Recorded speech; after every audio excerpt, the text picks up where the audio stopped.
கார்த்திகை தீபத்தை ஒட்டி களக்காடு அருகே அகல் விளக்கு தயாரிக்கும் பணி தீவிரமடைந்துள்ளது. இது குறித்த ஒரு செய்தி தொகுப்பை பார்க்கலாம். இந்துக்களின் முக்கிய பண்டிகைகளில் ஒன்றான கார்த்திகை தீபம் வரும் டிசம்பர் மாதம் 12ஆம் தேதி கொண்டாடப்படுகிறது. இதனையொட்டி தமிழகம் எங்கும் பல்வேறு இடங்களில் அகல் விளக்குகள் தயாரிக்கும் பணி நடைபெற்று வருகின்றது. நெல்லை மாவட்டம் களக்காடு அருகேயுள்ள மாவடியில் கலைநயத்துடன் தயாரிக்கப்படும் அகல் விளக்கு உள்ளிட்ட மண்பாண்டங்கள் சிங்கப்பூர், துபாய், மலேசியா உள்ளிட்ட வெளிநாடுகளுக்கு அதிக அளவில் ஏற்றுமதி செய்யப்படுவதாக கூறுகின்றனர் அகல் விளக்கு உற்பத்தியாளர்கள். அகல் விளக்கு அதிகமான அகல் விளக்கு மாடல் ஐட்டம் எல்லாம் இது பண்ணிக்கிட்டு இருக்கோம். கேரளா, தமிழ்நாடு எல்லாத்துலேருந்து வாங்கிக்கிட்டு இருக்காங்க. கார்த்திகை தீபனால அதிகமாக சேல்ஸ் பண்ணி வச்சுருக்கோம். கேரளா, தமிழ்நாட்டிலேருந்து எல்லாமே வாங்கிக்கிட்டு இருக்காங்க.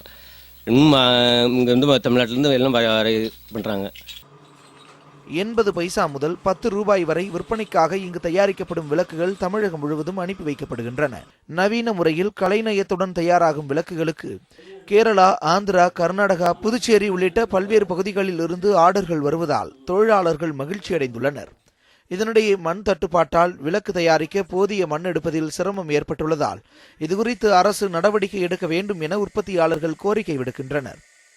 காலங்காலமாக நாங்கள் எந்த குளத்துலையும் 4 குளம் 5 குளம் அள்ளினா தான் ஒரு மண் தயார் பண்ணக்கூடிய இதில் இருக்கிறத இப்போ அரசாங்கத்தினுடைய கெடுபிடிக்கும் அரசாங்கத்தினுடைய சட்டத்திட்டங்களை மக்களுக்கும் போது எங்களுக்கு மண் அள்ளதுக்கு கொஞ்சம் சிரமமாக இருக்குது.